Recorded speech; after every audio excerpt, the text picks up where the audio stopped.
একটা নাকি hit list আছে। সুষ্ঠু নির্বাচন যে অত্যন্ত একটা আশঙ্কার জায়গায় রয়েছে, অত্যন্ত একটা চ্যালেঞ্জিং, সেটি কিন্তু হাদি তার জীবন দিয়ে আবার দেখাই গেল যে যে কাউরে শট দিতে পারে। দেশ গড়ার একটা সুযোগ আসছিল, সেই সুযোগটা আমরা এখন হাতছাড়া করলাম।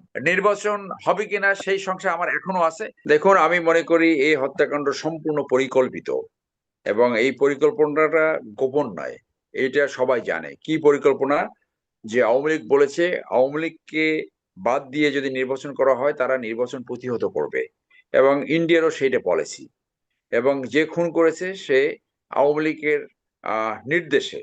এমনকি আশ্চর্য হবে না যদি ভবিষ্যতে বের হয় যে শেখ হাসিনা নিজেই এই নির্দেশ দিয়েছে এবং এই ছেলেকে দিয়ে খুন করিয়েছে আহ নির্বাচন ব্যবস্থাকে ভণ্ডুল করার জন্য। এবং তার এই হত্যাকাণ্ড আহ বাংলাদেশে নতুন করে সামনে এনেছে যে এই অন্তর্বর্তীকালীন সরকার সম্পূর্ণভাবে ব্যর্থ, বিশেষ করে আইন শৃঙ্খলা পরিস্থিতি রক্ষার্থে। আপনারা দেখেন যে গত 15 বছরে যে ছাত্রলীগ, যুবলীগ এবং আওয়ামী লীগের ক্যাডার পুলিশে চাকরি নিয়েছে, কিছু ইন্ডিয়ান নাগরিক এখানে চাকরি নিয়েছে, সেই পুলিশগুলো পালিয়ে গেছে। যে অস্ত্রগুলো লুট হয়েছে, সেই অস্ত্রের একটা বড় অংশ এখন পর্যন্ত পুনরুদ্ধার করা যায়নি। তো 15 মাসে একটা অস্ত্র উদ্ধার অভিযান হলো না কেন? আমরা মিলিটারিতে চাকরি থাকাকালীন অনেকগুলো অস্ত্র উদ্ধার অভিযানে আমরা করছি। যখনই আইন শৃঙ্খলা পরিস্থিতি অবনতি হয় তখনই অস্ত্র উদ্ধার করা হতো। অস্ত্র উদ্ধারের একটা অপারেশন হলো না। তো যারা এখন রাষ্ট্র চালাচ্ছে, কি করে একটা বিপ্লব উত্তর একটা সরকার চালাতে হয় তারা কিছুই জানে না। এই কিছুগুলা হেয়ালি কিছু লোক আসছে যে যার মতো আর কি একটা সরকার চালিয়ে গেল। তো যার জন্য আজকে এই ছেলেটা জীবন দিল, একটা প্রতিবাদী ছেলে, একজন শিক্ষক ছিল, ভালো কথা বলতো। ইন্ডিয়ান যে আধিপত্যবাদ, সেই আধিপত্যবাদের বিরুদ্ধে সে সবসময় ভয়েস তুলছে। আমরাও ইন্ডিয়ার পলিসির বিরুদ্ধে সবসময় কন্টিনিউয়াসলি কথা বলে যাচ্ছি যে বাংলাদেশে ইন্ডিয়ান ফরেন পলিসি বাংলাদেশ উন্নয়নের জন্য সবচেয়ে বড় বাধা।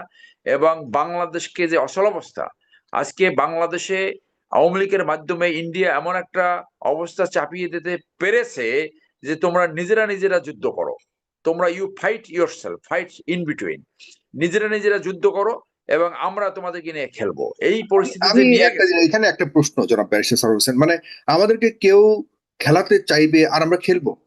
আমরা কি তাই তো এতটুকু এখন হচ্ছে, আমরা পর্যন্ত আমরা আমরা তো বুঝতে খেলছি। পারিনি যে হ্যাঁ। কেউ খেলাতে চাচ্ছে আমাদেরকে দিয়ে? আমরা আমাদের বোঝা উচিত যে আমাদের খেলা উচিত না তাদের কথায়।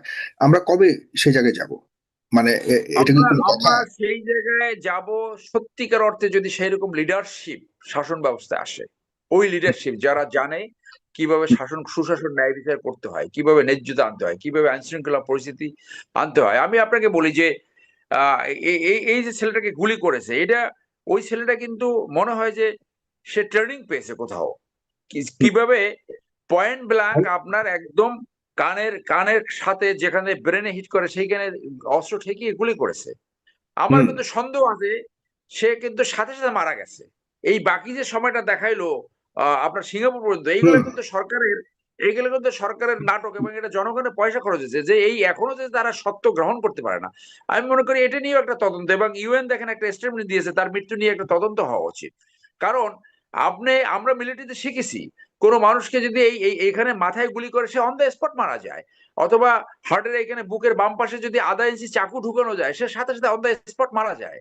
তো এই যে করলো, এই যে আমরা এখনো সত্য ধারণ করতে পারি না, এটাও ভবিষ্যতে হয়তো সামনে আসবে। আমি বলছি যে আজকে এটা প্রমাণিত হলো যে এই অন্তর্বর্তীকালীন সরকার কিভাবে ব্যর্থ হয়েছে।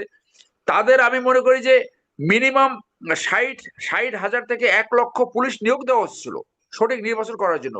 গত 15 বছরে যে আওয়ামী লীগের ক্যাডারদেরকে পুলিশ দেওয়া হয়েছে, সেইটা দিয়ে আপনি কিভাবে নির্বাচন করবেন? সেই জন্য এই যে নির্বাচন যে সুষ্ঠু নির্বাচন যে অত্যন্ত একটা আশঙ্কার জায়গায় রয়েছে, অত্যন্ত একটা চ্যালেঞ্জিং, সেটা কিন্তু হাদি তার জীবন দিয়ে আবার দেখাই গেল যে যে কাউরে শট দিতে পারে। আজকে হাবিব ভাই নির্বাচনে নেমেছে, আমি ঢাকা 17-তে ইন্ডিপেন্ডেন্ট নির্বাচনে নেমেছি, আরো অনেকে নির্বাচন করবে, কোনো প্রার্থীতে সেফ না। তো আপনার যদি প্রার্থীদের যদি এরকম অনিরাপত্তা থাকে, এই ইস্যুটা যদি সামনে আসে, আবার দেখেন 2টা পত্রিকা অফিস জ্বালিয়ে দিয়েছে। আপনার যত বড় ভিন্ন মত পোষণ করুক না কেন, যা কিছু করুক না কেন, সেটা আইনি ব্যবস্থা আছে। আপনার কথার জবাব কথাই দিতে হবে, লেখার জবাব লেখাই দিতে হবে।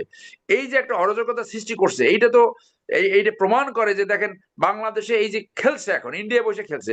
এবং ইন্ডিয়া তো একটা সন্ত্রাসীদের, বাংলাদেশের সন্ত্রাসী লুটেরা এবং এই যারা জনগণের টাকায় জেনারেল হয়েছে, তাদের একটা সেফ সেঞ্চুরি হয়ে গেছে, একটা অপরাধের স্বর্গ রাজ্যকরণ হয়েছে। এবং আগে আমরা শুনেছি তারা তথ্য পাস করতো, এখন তো তথ্য সব নিয়ে গেছে।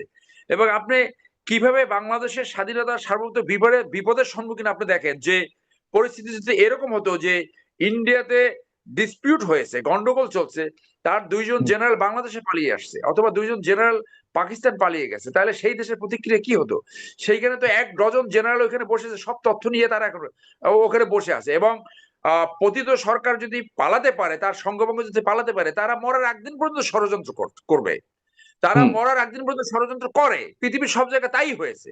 তো যে স্টিমুলিং দরকার ছিল, অথচ যদি প্রোক্লেমেশন করে 10 জন মানুষকে, 10 জন টপ সন্ত্রাসী, মানবতা বিরোধী অপরাধ এবং যারা গুম হত্যা করছে 10 জনকে যদি প্রথম 3 মাসের ভিতরে ফাঁসি দেওয়া হতো, তাহলে কিন্তু পরিস্থিতি ভিন্ন হতো।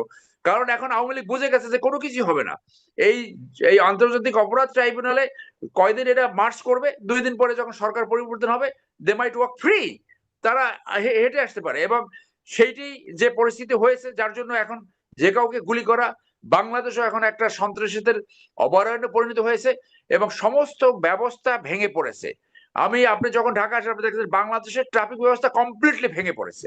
এবং এই যে ট্রাফিক ব্যবস্থা ভেঙে পড়েছে, সেইটা হলো রিফ্লেকশন যে বাংলাদেশের সকল ব্যবস্থা ভেঙে পড়েছে। অর্থনীতি নাই, শিক্ষা ব্যবস্থা এই, আপনার অন্য অন্য ফোর্স দেখেন, প্রশাসন দেখেন, সব খালি প্রমোশন নেওয়ার জন্য ব্যস্ত। সব মানে 4-5টা প্রমোশন নিতে হবে, অর্থনৈতিক ভাবে লাভবান হতে হবে। এ কোন দেশ? সব প্রমোশন যে যার মতো করে। দেশপ্রেম কোথায়? দেশের জন্য কেউ কথা বলে না। দেখেন প্রশাসনে একসাথে 4টে পর্যন্ত প্রমোশন হয়েছে। এটা তো অন্যভাবে সেটেল করা যেত। আবার অনেক জায়গায় প্রমোশন যায়, ডাইরেক্ট প্রমোশন যায় সব। মানে এইরকম এই জাতি যে গঠন হয় নাই, সব যে সুবিধাবাদী, এর 99% যে অপরচুনিটি সিকার, সেটাই বড় প্রমাণ। যেখানে দেশ গড়ার একটা সুযোগ আসছিল, সেই সুযোগটা আমরা এখন হাতছাড়া করলাম। ধন্যবাদ। পাশাপাশি আপনি রাজনৈতিক দলগুলোকে কোনো ধরনের দায় দিতে চান কিনা এখানে আসলে? আমি তো অবশ্যই মনে করি যে রাজনৈতিক দলগুলোর উপরে বড় ধরনের দায় দায়িত্ব চলে আসছে। আজকে যে সুযোগটা আসলো, যে ফ্যাসিজম পালিয়ে গেল, কেউ যদি একই রকম রাজনীতি করে, সেক্ষেত্রে যদি ভালো রাজনীতিতে টার্ন না করতে পারে, তাহলে একই ধরনের বিপদ তাদের সামনে আসবে, এতে কোনো সন্দেহ নাই। আপনি দেখেন সবচেয়ে বড় সংস্কার দরকার ছিল রাজনৈতিক দলগুলোর ভিতরে। রাজনৈতিক দলের ভিতরে সুশাসন, ন্যায় বিচার, জবাবদিহিতা। যে রাজনৈতিক দলের পদ ব্যবহার করে যদি অন্যায় করে, অত্যাচার করে, কারো সম্পত্তি দখল করে, দল এমন ব্যবস্থা তার প্রতি নেবে যে অন্য সবাই যারা পটেনশিয়াল দুর্নীতিবাজ, তারা ভয় পাবে যে এখানে কিছু করা যাবে না। চরিত্রবান মানুষ দলের সামনে আসবে এবং দলের ভিতরে একটা ন্যায্যতা সুরক্ষা কমিটি থাকা উচিত। সেগুলো তো নাই। আমরা দেখলাম হ্যাঁ, বিএনপি কিছু এক্সপেল করেছে, আবার যাদেরকে আবার অনেকে কিন্তু ইতিমধ্যেই ফেরত দিয়ে আসছে। এর ভিতরে বরিশালে এক মহিলা নেত্রীকে আনছে যে একেবারে কুখ্যাত চাঁদাবাজ, একজনা জমি দখল করেছিল। তো এইগুলো তো মানুষ দেখছে। সেজন্য বলছি যে আজকে এই স্যাক্রিফাইস 1500 মানুষ এবং হাজার হাজার পঙ্গু চোখ হারানো লোক, তাদের এই স্যাক্রিফাইসের মূল্য হতো যদি আমাদের রাজনৈতিক দলগুলোর ভিতরে সবচেয়ে বড় সংস্কারে তারা যেত।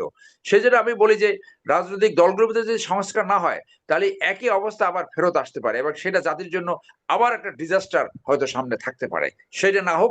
নির্বাচন বিষয়ে কি আপনার কোনো সংশয় আছে বলে মনে করেন? 12 তারিখে নির্বাচন হবে। আমার সংশয় আছে, নির্বাচন হবে কিনা সেই সংশয় আমার এখনো আছে। এই আইন শৃঙ্খলা পরিস্থিতিতে আরো যদি 2-1 জনের জীবন চলে যায়, আমি জানি না কার জীবন যাবে। একটা নাকি হিট লিস্ট আছে, সেখানে নাকি অনেকের নাম টাম আছে। আরো যদি এরকম 2-3টা মার্ডার হয়ে যায়, তাহলে নির্বাচন বড় ধরনের আশঙ্কায় পড়বে বলে আমি মনে করি। ধন্যবাদ।